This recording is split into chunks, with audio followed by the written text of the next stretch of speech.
Apa yang terjadi ketika manusia terdesak oleh rasa lapar yang menggila? Mungkin akan sama seperti yang terjadi dalam film berikut ini.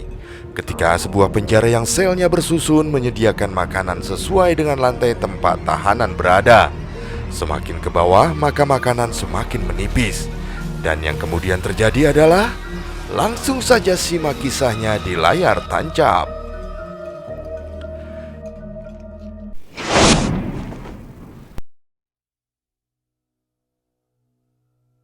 Seorang pria tersadar dari pingsannya. Saat dia membuka mata, dia melihat seorang kakek tua sedang duduk tidak jauh darinya. Lelaki itu melihat ke sekitarnya. Dia tersadar jika sedang berada di dalam sebuah penjara. Tanpa berbasa-basi, si kakek mengucapkan lantai 48, lalu mengatakan bahwa mulai hari ini mereka akan makan makanan yang tersisa dari lantai atas, yang berarti satu lantai di atas mereka adalah lantai 47. Semakin ke atas, nomor lantai akan semakin kecil dan untuk tingkat tertinggi lantainya memiliki angka 0. Pria yang baru tersadar itu pun langsung melihat ke tengah ruangan. Dia melihat sebuah lubang yang besar. Saat dia melihat ke bawah, masih terdapat banyak lantai hingga tak terlihat dasarnya. Begitu juga saat dia mendongak ke atas. Lubang itu berfungsi sebagai tempat bergeraknya lift makanan yang datang dari lantai di atas sana. Setelah mendengar cerita singkat itu, si pria memperkenalkan dirinya yang bernama Goreng. Sedangkan pria tua tersebut bernama Terima Kasih. Setiap lantai di penjara itu hanya ditempati oleh 2 tahanan. Mereka akan bersama selama 1 bulan dan lalu berpindah ke lantai lainnya jika mereka masih hidup. Goreng yang penasaran bertanya pada Terima Kasih bagaimana cara kerja lift tersebut. Terima Kasih menjelaskan bahwa semakin kecil nomor tinggal lantai, maka makanannya masih lengkap. Lantai 48 itu berada di tengah-tengah dan makanan yang datang tidak terlalu buruk. Terima Kasih telah berada di dalam penjara itu selama berbulan-bulan. Dia telah mengetahui segala kebiasaan yang ada di penjara itu. Tak lama, Terima Kasih mulai memposisikan dirinya di depan lubang. Saat lampu di dinding berubah dari merah menjadi hijau, saat itulah sebuah lift yang dipenuhi makanan berhenti di lantai mereka. Namun makanan itu hanyalah makanan sisa yang telah dimakan oleh orang-orang dari lantai atas. Meski terlihat tidak layak untuk dimakan, Terima Kasih dengan lahap memakan makanan tersebut. Namun Goreng yang tidak berselera melihat makanan itu hanya mengambil sebuah apel dan menyimpannya. Saat lift makanan mulai turun, Terima Kasih meludahi lift yang dipenuhi makanan tersebut. Dia berkata bahwa hal itu adalah hal biasa di penjara itu. Penghuni lantai yang berada di bawah akan selalu diinjak-injak dan ditindas oleh penghuni lantai di atasnya. Tiba-tiba Goreng merasakan suhu ruangan yang berubah menjadi panas secara mendadak. Dia menanyakan hal itu kepada Terima Kasih. Dijelaskan bahwa suhu ruangan akan berubah menjadi panas atau dingin apabila tahanan menyembunyikan makanan. Makanan hanya boleh dimakan ketika lift berhenti di lantai itu. Satu-satunya cara untuk mengembalikan suhu seperti semula adalah dengan membuang makanan yang telah disembunyikan. Goreng pun kemudian melemparkan apel yang telah disimpannya. Lalu kita kembali ke saat Goreng belum memasuki penjara. Dalam wawancara yang dilakukan, Goreng diperbolehkan untuk membawa sebuah benda yang akan menemaninya selama di dalam penjara. Dari sekian banyak pilihan, Goreng malah memilih sebuah buku yang akan menemaninya selama di penjara. Goreng masuk ke penjara bukan karena melakukan kejahatan, tapi dia sengaja masuk selama 6 bulan untuk mendapatkan gelar diploma terakreditasi yang diimpikannya. Sedangkan Terima Kasih masuk ke penjara karena melempar sebuah televisi dari apartemennya hingga mengenai seorang pesepeda hingga tewas. Tiba-tiba lampu ruangan mereka berubah menjadi merah, yang menandakan lift akan kembali ke lantai 0 dengan kecepatan yang sangat tinggi. Sudah beberapa hari berada di dalam penjara, Goreng tidak memakan makanan yang ada di sana. Dia hanya memperhatikan Terima Kasih menyantap makanan tersebut dengan sangat lahap. Suatu ketika Goreng bertanya, kira-kira ada berapa banyak lantai yang ada di penjara itu? Terima Kasih sendiri tidak mengetahui jumlah yang pasti. Namun dia pernah berada di lantai 132 dan masih banyak lagi lantai di bawahnya. Dengan jumlah lantai sebanyak itu, mustahil akan tersisa makanan sampai ke sana. Di sini terlihat sekali betapa parahnya kelaparan yang dialami oleh orang-orang yang berada pada tingkat terbawah. Goreng yang masih memiliki hati nurani mulai berinisiatif untuk mengajak orang-orang di tingkat atas agar menjatah makanan mereka. Namun rupanya Terima Kasih tidak sependapat dengan Goreng. Dia malah mengencingi lantai yang ada di bawahnya. Hari demi hari pun berlalu. Terima Kasih selalu melakukan hal yang sama. Tanpa rasa peduli terhadap orang lain, dia selalu meludahi makanan setelah menyantapnya, seakan-akan membalas hal yang pernah dialaminya sebelumnya. Berbeda dengan Goreng yang memilih buku untuk menemaninya selama di penjara, Terima Kasih lebih memilih sebuah pisau untuk dibawanya. Selama beberapa hari menahan laparnya, akhirnya Goreng mulai memaksakan diri untuk menyantap makanan yang tersisa. Hingga suatu ketika Goreng yang sedang bersantai membaca buku terkejut saat mayat seseorang jatuh melewati lubang. Namun hebatnya Terima Kasih tidak terlihat kaget sedikit pun melihat kejadian itu. Goreng sangat kecewa dan merasa prihatin, tetapi dia mulai mengidolakan Terima Kasih yang tak peduli sedikit pun dengan hal buruk yang terjadi di penjara itu. Terima Kasih menceritakan bahwa dia telah berada di sana selama 9 bulan. Terima Kasih sendiri terbangun di lantai 72, lalu berpindah ke lantai 26, seterusnya lantai 78, 43, 11, 79, 30, 28, dan 132 di bulan lalu, dan sekarang di lantai 48 bersama Goreng. Di sini mulai timbul kecurigaan dari Goreng karena Terima Kasih yang sebelumnya berada di lantai 132 dan mustahil mendapatkan makanan terlihat tidak kelaparan sama sekali. Ditambah teman satu lantainya yang lenyap entah kemana. Hingga sekarang dia ditempatkan satu lantai bersama Goreng. Di tengah obrolan itu lift makanan berhenti di lantai mereka. Namun kali ini terlihat seorang wanita duduk di atas meja makanan itu. Ternyata Terima Kasih mengenal wanita itu. Dia bernama Miharu. Miharu dikabarkan masuk ke penjara tersebut bersama anaknya. Namun setelah berada di dalam, mereka akhirnya terpisah. Maka setiap bulannya Miharu berjalan ke lantai bawah untuk mencari anaknya yang hilang. Miharu setiap bulannya membunuh teman satu selnya agar meningkatkan peluang supaya dia ditempatkan satu sel bersama anaknya. Ini menandakan setiap bulannya para tahanan akan dipindah ke lantai lain dan diacak penempatannya. Begitu juga dengan teman satu lantainya. Hal ini juga menjawab pertanyaan bahwa mayat yang jatuh dari lantai atas tadi adalah teman satu sel Miharu yang telah dibunuhnya. Lift makanan kemudian mulai turun ke lantai 49. Namun Miharu malah ditarik paksa oleh orang yang berada di lantai itu. Goreng merasa kasihan pada Miharu dan berencana melompat ke bawah untuk menolongnya. Namun Miharu berhasil membunuh kedua orang itu dan kembali duduk ke atas lift makanan dan melanjutkan perjalanannya turun ke lantai bawah sambil menatap Goreng yang bersimpati kepadanya. Hampir 1 bulan Goreng berada bersama Terima Kasih.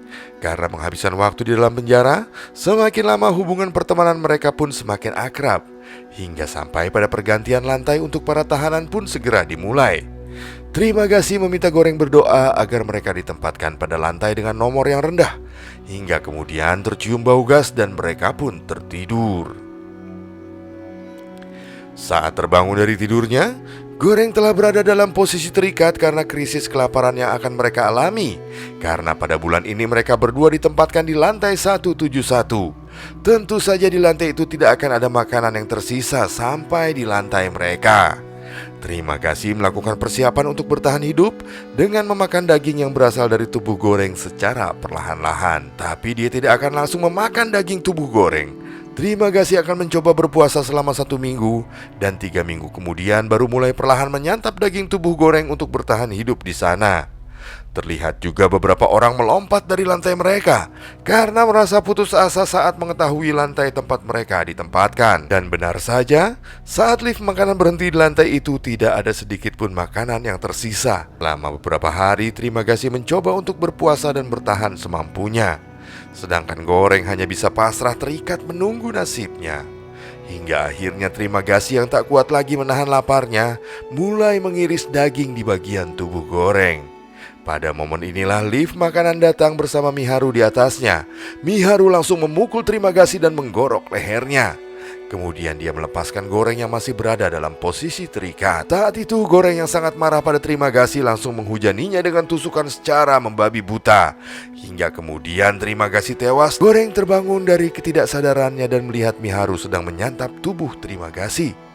Hal itu tidak mengherankan sama sekali karena kegiatan tersebut telah menjadi kebiasaan di dalam penjara itu. Miharu yang mempunyai kebiasaan tidak mau bicara pun ditanya oleh Goreng tentang nama anaknya. Namun tanpa menjawab sepatah kata pun, dia kembali meneruskan perjalanannya menuju ke lantai bawah. 1 bulan berada di lantai 171, mau tidak mau membuat Goreng harus bertahan hidup dengan memakan terima kasih, walaupun sudah dipenuhi oleh belatung. Tapi Goreng tidak mempunyai pilihan lain agar dapat bertahan hidup. 1 bulan terlewati dan Goreng kembali terbangun di lantai yang berbeda, karena terima kasih yang sebelumnya menjadi teman satu lantainya telah tewas. Maka kali ini Goreng ditempatkan dengan teman satu sel yang telah dipilih secara random. Dia ditempatkan bersama seorang wanita yang bernama Imogiri. Imogiri memilih membawa seekor anjing untuk menemaninya selama di penjara. Mereka berdua kali ini berada di lantai 33. Lantai tersebut tidak terlalu buruk untuk kelangsungan hidup mereka selama 1 bulan ke depan. Imogiri ternyata adalah wanita yang pernah mewawancarai Goreng saat akan memasuki penjara itu. Dalam pembicaraan mereka, Goreng mendapatkan informasi. Menurut sepengetahuan Imogiri, penjara itu terdiri dari 200 lantai. Makanan yang dikirimkan melalui lift akan cukup untuk memenuhi kebutuhan setiap lantai apabila semua orang makan sesuai kebutuhannya. Penjara itu dibuat bertujuan untuk terlahirnya rasa solidaritas antar penghuninya agar tidak mementingkan diri sendiri dan dapat saling berbagi satu sama lain. Karena ingin mewujudkan hal itu, Imogiri mulai menjatah makanan untuk lantai di bawahnya. Dia menyiapkan 2 piring makanan dengan harapan tahanan yang berada di lantai bawah dapat menerapkan hal yang sama. Imogiri juga memberitahukan pada tahanan di lantai 34 agar memakan makanan secukupnya saja. Namun para tahanan itu malah melakukan hal yang sebaliknya dan berkata akan menghabiskan semua makanan yang ada, karena pada bulan sebelumnya mereka nyaris tidak dapat bertahan sebab ditempatkan di lantai 88. Goreng yang melihat hal itu merasa pesimis terhadap perubahan besar yang direncanakan oleh Imogiri. Setelah 15 hari masih tidak ada respon positif para tahanan yang berada di lantai bawah mereka. Merasa muak dengan tingkah laku mereka, Goreng yang sudah merasa sangat kesal pun mengancam para tahanan itu.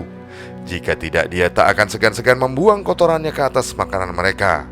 Ternyata cara Goreng terbukti ampuh, dan para tahanan di bawah mereka mulai menuruti perintah Imogiri.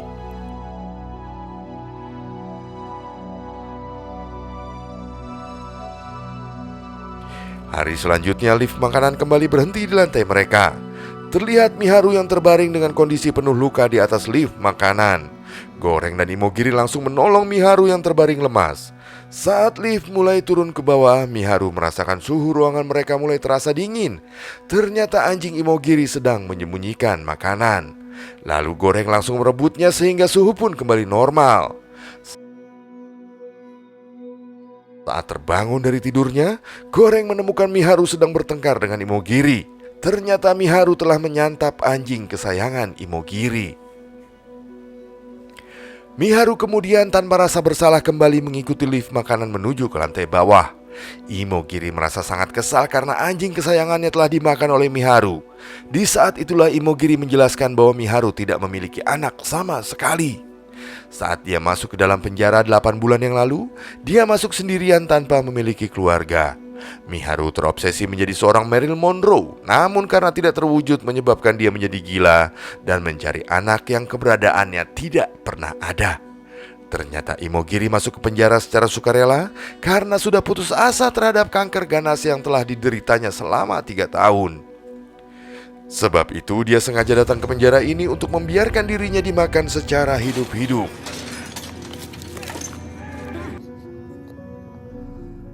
Akhirnya 1 bulan telah mereka lewati.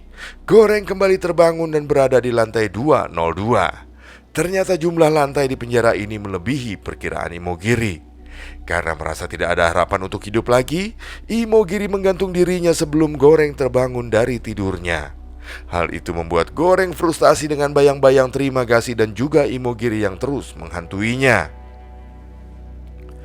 Goreng dihadapkan pada 2 pilihan: bunuh diri atau bertahan hidup dengan memakan tubuh Imogiri. Ditambah lagi saat lift makanan berhenti tepat di lantainya, tidak ada sedikit pun makanan yang tersisa. Goreng tidak begitu terkejut. Dia lalu mengambil pecahan kaca dan menghitung berapa kali lift berhenti saat berjalan ke lantai bawah. Untuk mengetahui secara pasti ada berapa lantai yang terdapat dalam penjara itu, Menurut perhitungannya ada sekitar 48 lantai lagi di bawah sana, sehingga jumlah total lantai yang ada di penjara ini adalah sekitar 250 lantai. Namun itu bukanlah hasil yang akurat. Di bulan berikutnya, Goreng kembali terbangun disambut oleh seorang lelaki kulit hitam yang bernama Baharat. Kali ini mereka dapat bernafas lega karena berada di lantai 6. Mereka tidak perlu khawatir lagi masalah makanan. Baharat adalah seorang yang cukup religius dan dia mempunyai sebuah keinginan untuk keluar dari penjara tersebut dengan cara memanjat hingga ke lantai 0. Dia pun meminta bantuan pada tahanan di lantai 5 untuk menahan tali yang sudah dipersiapkannya. Setelah berusaha membujuk mereka, akhirnya tahanan tersebut bersedia membantu Baharat dan dia pun mulai memanjat tali itu.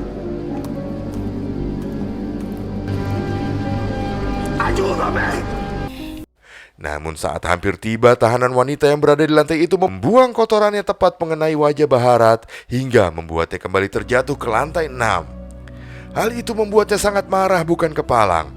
Tak lama kemudian makanan sampai ke lantai 6. Terlihat makanan yang masih tersusun rapi dengan berbagai macam pilihan menu.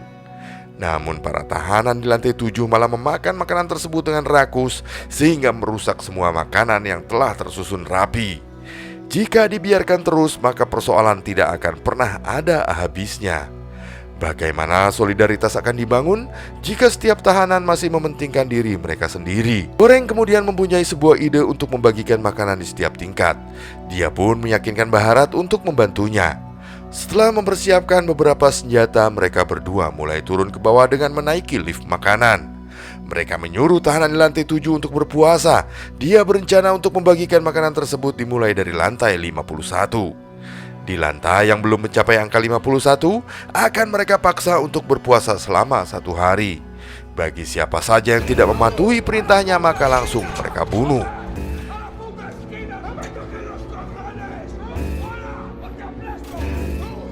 Di tengah perjalanan mereka, Baharat dan Goreng bertemu dengan seorang pria yang bijaksana. Setelah mengerti ide yang sedang dijalankan oleh Goreng, pria ini pun memberikan nasihat untuk memberikan sebuah pesan kepada pengelola di lantai 0 dengan mengembalikan sebuah hidangan secara utuh. Mereka pun kemudian memilih sebuah kue panna cotta. Jika satu jenis makanan kembali secara utuh, pengelola akan menerima pesan bahwa para tahanan telah dapat menumbuhkan rasa solidaritas dengan saling berbagi makanan, sehingga mereka dapat merubah sistem gila di dalam penjara itu. Mereka berdua kembali melanjutkan perjalanan. Sekali lagi, bagi siapa saja yang tidak mau mematuhi perintah mereka, maka akan langsung dibunuh. Mereka harus mempertaruhkan hidup untuk menjaga pesan berupa kue panna cotta agar pesan mereka diterima oleh pengelola. Akhirnya mereka sampai di lantai 51. Mereka mulai membagikan makanan untuk para tahanan yang ada di sana. Sejauh ini rencana mereka berjalan lancar tanpa hambatan sedikit pun. Saat mereka sampai di lantai 100-an, seluruh tahanan terlihat sudah tewas dan dibunuh oleh Miharu. Bila tak ada lagi tahanan yang hidup di lantai tersebut, maka lift makanan tidak akan berhenti. Saat melewati beberapa lantai, terlihat Miharu sedang dibunuh oleh seorang pria. Melihat hal itu, Goreng dan Baharat langsung menolongnya sehingga terjadilah perkelahian. Mereka pun sempat dihajar habis-habisan, namun akhirnya mereka dapat mengalahkannya dan melanjutkan turun ke lantai selanjutnya. Banyak sekali lantai-lantai yang telah mereka lewati. Lantai 250 yang diperkirakan Goreng sebagai lantai akhir ternyata salah. Masih banyak lantai lainnya di bawah dan tidak terdeteksi berapa jumlahnya. Semakin ke bawah, kondisi para tahanan tiap lantai semakin parah. Untung saja makanan yang mereka jaga masih utuh dan tidak tersentuh. Tiba-tiba lift makanan berhenti di lantai 333. Mereka bingung, di sana tidak terdapat tahanan seorang pun. Tiba-tiba mereka melihat seorang anak kecil yang sedang bersembunyi di bawah tempat tidur. Saat mereka mendekatinya, lift makanan terus melaju ke bawah. Goreng yang takut perubahan suhu ruangan terjadi menyuruh Baharat untuk melemparkan makanan yang dijaganya. Namun Baharat menolaknya. Tapi ternyata tidak seperti sebelumnya. Tidak terjadi perubahan suhu saat mereka menyimpan makanan itu. Cukup lama setelah memperhatikan anak perempuan tersebut, tidak diragukan lagi bahwa inilah anak yang selama ini dicari oleh Miharu. Melihat anak yang kelaparan itu, mereka berdua merasa prihatin dan merelakan makanan yang selama ini mereka jaga untuk dimakan oleh anak itu. Beberapa saat kemudian, lift kembali ke lantai atas. Di saat tertidur, Goreng kembali dihantui oleh Imogiri. Dia mengatakan bahwa anak perempuan tersebut dapat dijadikan pesan untuk pihak pengelola. Saat membangunkan Bahara, ternyata dia sudah meninggal akibat luka parah yang dideritanya. Dan akhirnya, anak perempuan tersebut dikirim oleh Goreng melalui lift makanan yang menuju ke lantai atas. Film ini pun berakhir begitu saja.